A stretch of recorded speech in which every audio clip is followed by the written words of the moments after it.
Good morning, children. Today we are going to learn a poem, Imagination, written by George Bernard Shaw.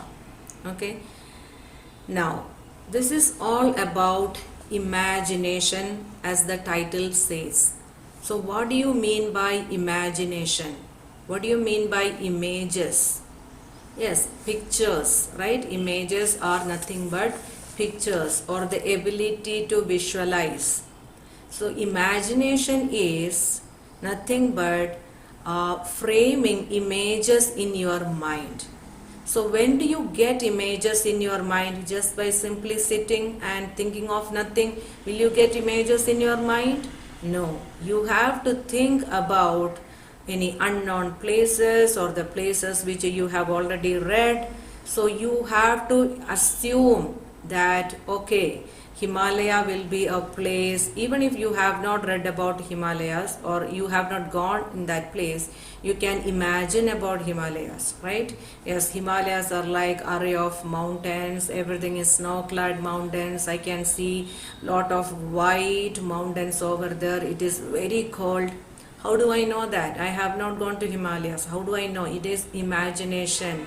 And also by reading books, I have collected good amount of information. So I am applying that, isn't it? So that is imagination. So children are supposed to read number of books so that images will start framing in their mind. So it's better than watching something on TV or in the movies, because that is somebody else's imagination. You cannot think beyond that. But when you read a book fresh, you are having your own imagination. Let it be about a village, the character, the village, the scenery, everything. Your own imagination is flourishing or growing, right? You are weaving your own imagination.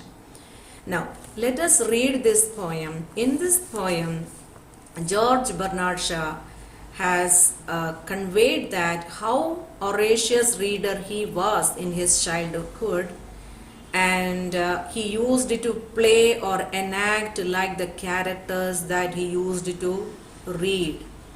So he used it, you read books and he used it to enact it. Okay, so that is what he used it to do in his childhood. And he was adventurous as well. He used it to like adventurous books a lot. He liked the mystery associated with the books, some mysterious things. Oh, there is an inspiration to read along, and there is a suspense element in the books, and when it is mystery books. So he used to like all these things. And at the end, in the last stanza, he is revealing something. Okay, so let us see what he is going to explain to us. I used to play at pirates and sailed the seven seas.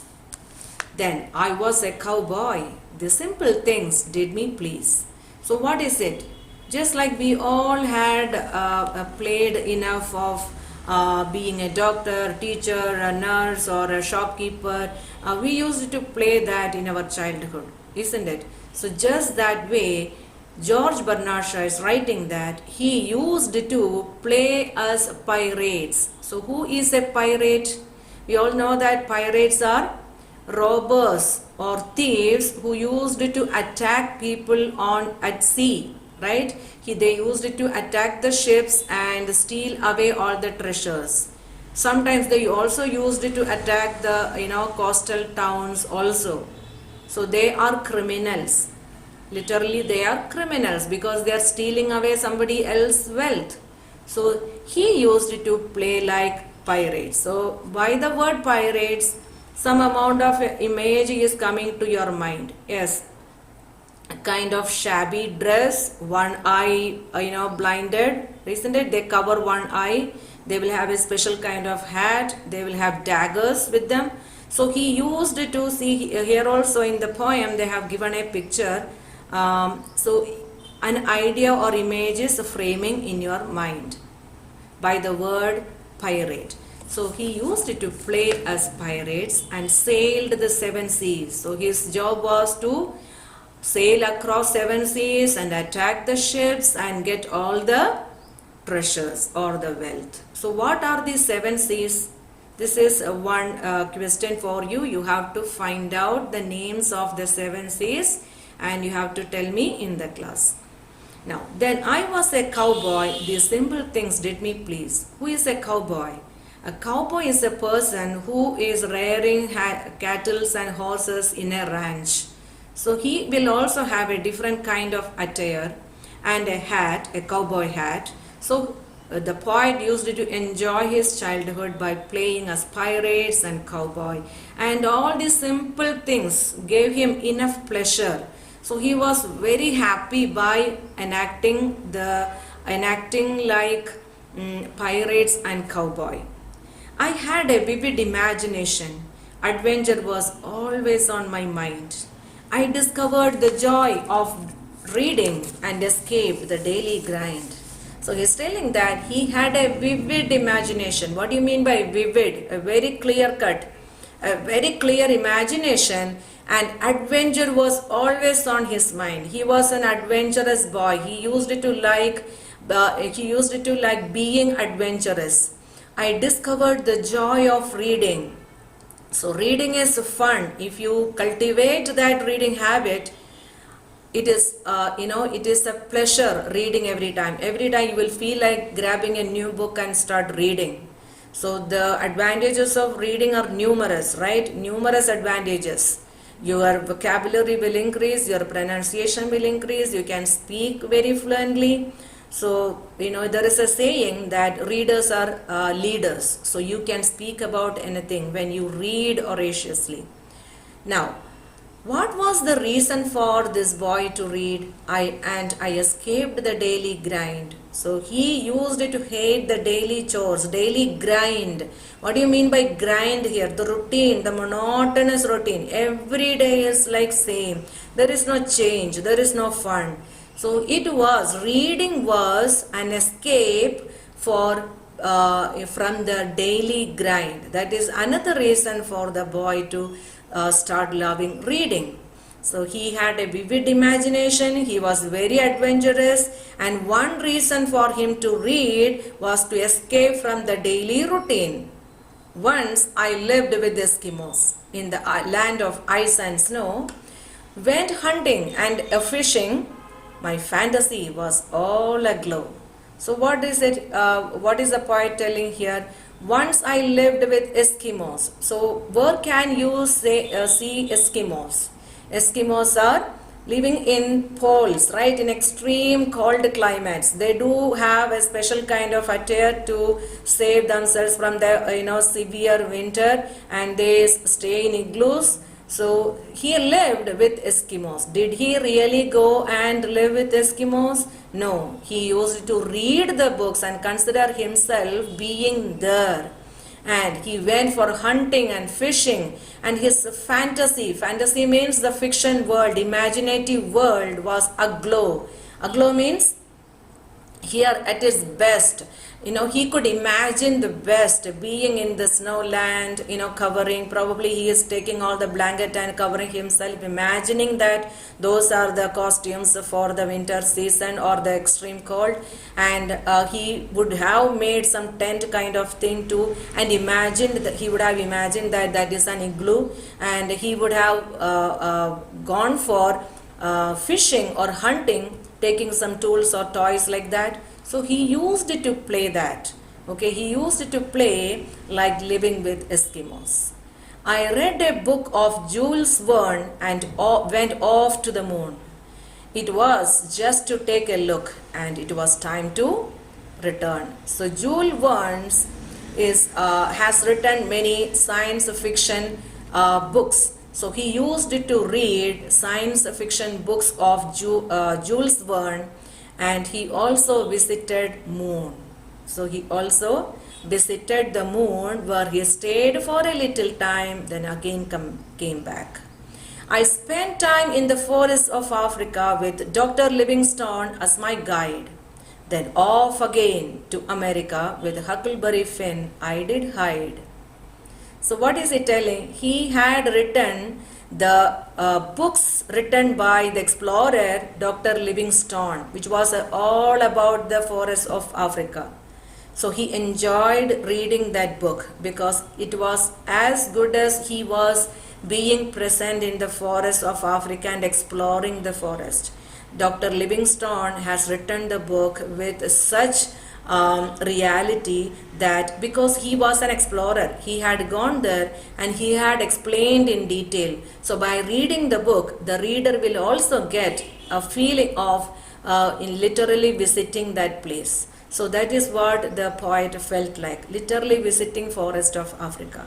Then he used to read another book which was Huckleberry Finn, which is a character in the Adventures of Huckleberry Finn written by Mark Twain. So he used to read that book, and which was about America, right? So he used to read the book and it was like he had a feeling of visiting America. In my world of fantasy and imagination, I performed such wonderful deeds.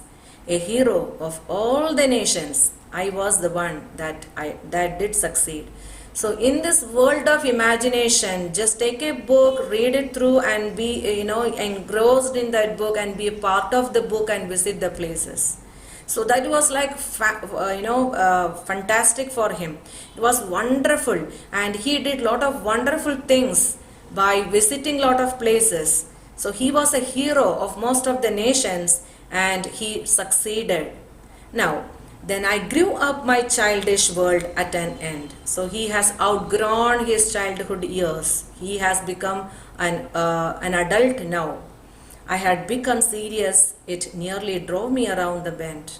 So when he became an adult, he had to carry out different chores and duties and obligations, responsibilities. Everything had come along with adulthood. Then it was driving him crazy. What do you mean by that? Drove me around the bend. The meaning is driving him crazy. Okay, too much of work. He is not getting time to sit and read. So he was not able to cope up with that kind of life, or he needed some time to cope up with that kind of life. That is the meaning of those words. It nearly drove me around the bend. That means I was on the edge of desperation or the verge of desperation. It was driving me crazy. Generally we say that, right? Something if we are not able to handle properly or testing our patience level, we say that, oh, this job is driving me crazy. What do you mean by that? That I have to grab some more tolerance level to get used to this work. Right, so he is an adult and definitely an adult will have a number of chores, responsibilities to carry out. So he was feeling kind of crazy, yet I still do like the mysterious. This is the message I'm trying to send. But yet he's telling that even now in the middle of responsibilities, in the middle of being an adult, I still enjoy being mysterious and I like mysterious books, and this is the message to my readers. What message? Be like a child, be like a child. You should have a childish or childlike mind inside, which is craving to be very adventurous or to be very mysterious. So he given an opportunity, he is going to sit and read mysterious book even now. That is what he is telling. Even if children are growing and they are reaching their adulthood, even then we all are having a childlike mind. We want to go back to our childhood and treasure those memories. And we all like watching cartoons, isn't it? That is also like a relaxation. And sometimes we read mysterious books, sometimes adventurous books, which will have no reality with the real life, because the life or in the book described will be totally different from your real life. Just like movie, real life, right? Movie, when you watch a movie, how much reality is associated with it? Hardly any. So there is huge difference between real life and real life. Just like the experiences or the descriptions in the book will have a sea change from what we face in real life. Yet The poet is advocating that you have to read books, you have to read fantasy books, fiction books, mysterious books, and adventurous books. So that is the message of the poem. Now here in this poem we do not have a rhyme scheme. Rest all the poetic devices, comparisons, meanings will be explained in detail in the class. So I have asked you 2 questions in the beginning of the poem. I want everybody to speak about it in the class. I hope you understood. If you are having any doubts in any part of the poem, please feel free to ask me doubts. I shall try my level best to clarify it. Okay? Thank you.